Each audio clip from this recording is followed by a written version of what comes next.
안녕하십니까. 제복이 존중받는 사회를 위해서 노력하는 유튜버 멋진 창창입니다. 비운의 공군 참모총장 정용후 장군. 정용후 장군은 공군사관학교 제6기로 임관, 전투기 조종사로 공군 내의 주요 요직을 섭렵한 장군입니다.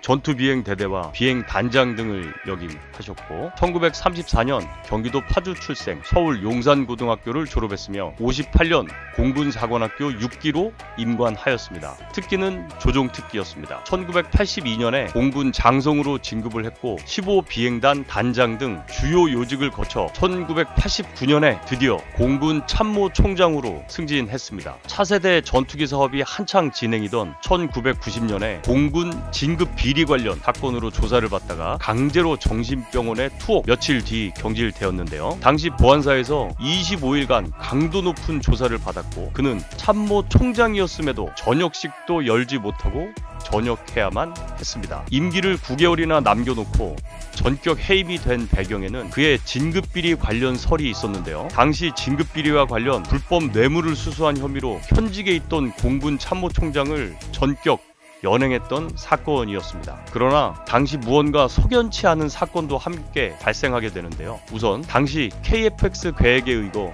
차세대 공군 전투기를 F-16으로 하느냐 F-18로 하느냐에 대해 많은 논란이 일고 있었습니다. 당시 공군은 쌍발 엔진의 F-18을 선호했던 반면 청와대는 F-16을 선정하라고 압력을 넣고 있었죠. 당시 전투기 선정과 관련 조종사들은 본능적으로 쌍발의 전투기를 선호했고 당연히 F-18을 주 기종으로 요청을 했는데요. 조종사들이 쌍발 엔진, 트윈 엔진을 선호하는 이유에는 본능적인 이유가 있습니다. 바로 공중에서 엔진 한 개가 꺼져도 나머지 한 개로 무사히 귀환이 가능하기 때문인데요.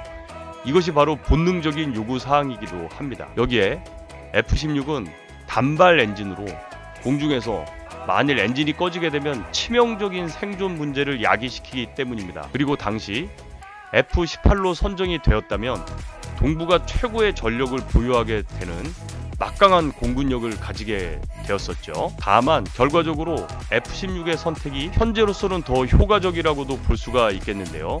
이것은 사후 분석이기는 합니다만 일단 F-16은 세계에서 가장 많이 만들어진 전투기이기도 하고 그 효과와 운용성에서 탁월한 능력을 보여주었기 때문입니다. 그런데 반전은 여기서 일어나게 되는데요. 1993년 그는 돌연 기자회견을 열어가지고 자신의 경질은 진급 비리가 아닌 차세대 전투기 도입 사업 때문이었다라고 주장을 합니다. 내가 그 당시에 진급 청탁받은 것이 김호 실장, 유학성 의원, 그 다음에 김진재 의원, 그 다음에 김종희 외교안보. 그렇지만 그런 진급 청탁받은 거는 저는 전혀 진급심사위원들한테 얘기를 안 했어요. 당시 공군 측에서는 F-18을 요구를 했으나 청와대의 실세들은 무슨 이유에서인지 F-16을 선정하라고 압력을 행사했고 이를 받아들이지 않았던 그가 경질되었다고 주장을 한 것인데요. 당시 후임자로 총장에 오른 공군 대장 한주석 장군은 즉각 F-16으로 기종을 바꾸게 됩니다. 이후 1993년의 이 폭로는 단군 이래 가장 큰 비리인 무기 도입 사업, 즉 율곡 사업에 대한 대대적인 감사가 벌어지는 계기가 되는데요. 방산 비리는 끊이지 않고 계속됐습니다. 지난 1993년 역대 최대 규모의 방산 비리로 꼽히는 율곡 비리 사건이 해체로부터 출신인 무기 로비스트 정의승 씨는 국방장관과 공군 참모총장 등에게 22억 원이 넘는 뇌물을 돌렸고 건국 이래 이 사건은 최악의 군수 비리로 이름을 떨치게 됩니다. 이때 공군의 주장대로 FA-18이 원안대로 도입되었다면 도입 가격은 훨씬 비싸더라도 상당한 수준의 기능을 발휘했을 거라고 주장을 하는데요. 왜냐하면 당시 F-16보다 엔진 추력이 세고 기동성이 뛰어난 데다가 여러 무기들을 장착할 수 있어서 전투력이 월등히 높았던 것은 사실입니다. 당시 AIM-120, 암람 외에도 AIM-7, 스페로, AGM-84 하푼 같은 미사일을 별도의 업그레이드 없이 장착이 가능했었기 때문에 사실 상당히 좋은 무기이기는 했죠. 그러나 이는 결과적으로 보면 이후에 F-16의 성능도 계속 향상이 되고요.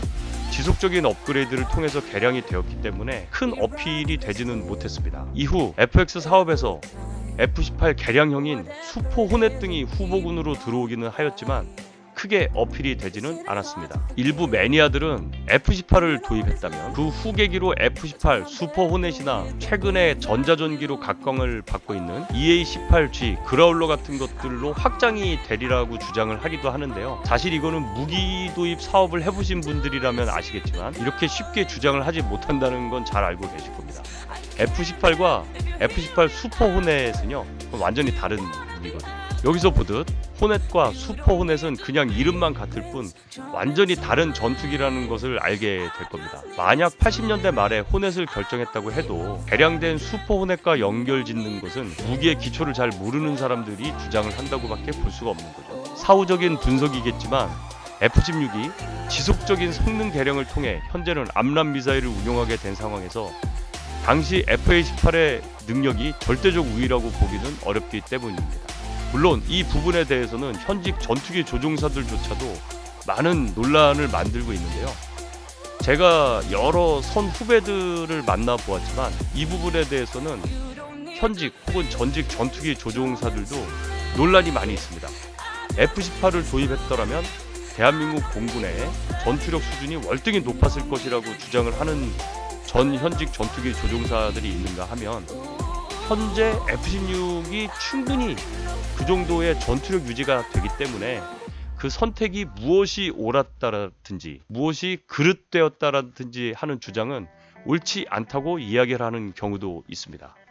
현재 F-16이 지구상에서 가장 많이 생산된 기종이며 이에 따라 가성비 및 부품 그리고 후속 군수 지원과 정비 지원에서는 더 효과적이기 때문입니다. 당시 청와대가 F-16 도입을 주장한 데에는 군수 비리와 직결되는 상황이었기 때문인데요. 전두환은 F-20 타이거 샤크에 관심을 두기도 했었습니다. 이 전투기가 시범기동 중에 조종사의 GLOC, G락이라고 합니다. 실신을 한 거죠. GLOC에 의해 추락을 하면서 애초에 공군에서는 이 F-20 전투기를 후보기종 자체에서 누락을 시켰는데요. 전두환은 어떤 이유에서인지 바로 이 F-20 타이거 샤크 전투기를 굉장히 선호했던 적도 있었습니다. 이렇게 비운의 군생활을 마감했던 제19대 공군참모총장 공군대장 정용후 장군. 그는 공군사관학교를 졸업하고 전투기 조종사로서의 영예로운 삶을 살았지만 공군의 최고 수장이 된 시점에서 진급 비리로 얼룩진 공군의 수장이었으며 차세대 전투기 도입 사업인 KFP 사업의 최대의 피해자이기도 했습니다. 당시 해군 참모총장도 진급 비리의 구설에 올랐지만 청와대의 압력으로 조용히 묻힌 것에 비하면 공군 참모총장이었던 그는 비운의 삶의 한 획을 긋게 됩니다. 오늘은 비운의 공군 참모총장 정용후 공군대장에 관한 내용이었습니다. 제복이 존중받는 사회를 위해서 노력하는 유튜버 멋진 창창이었습니다.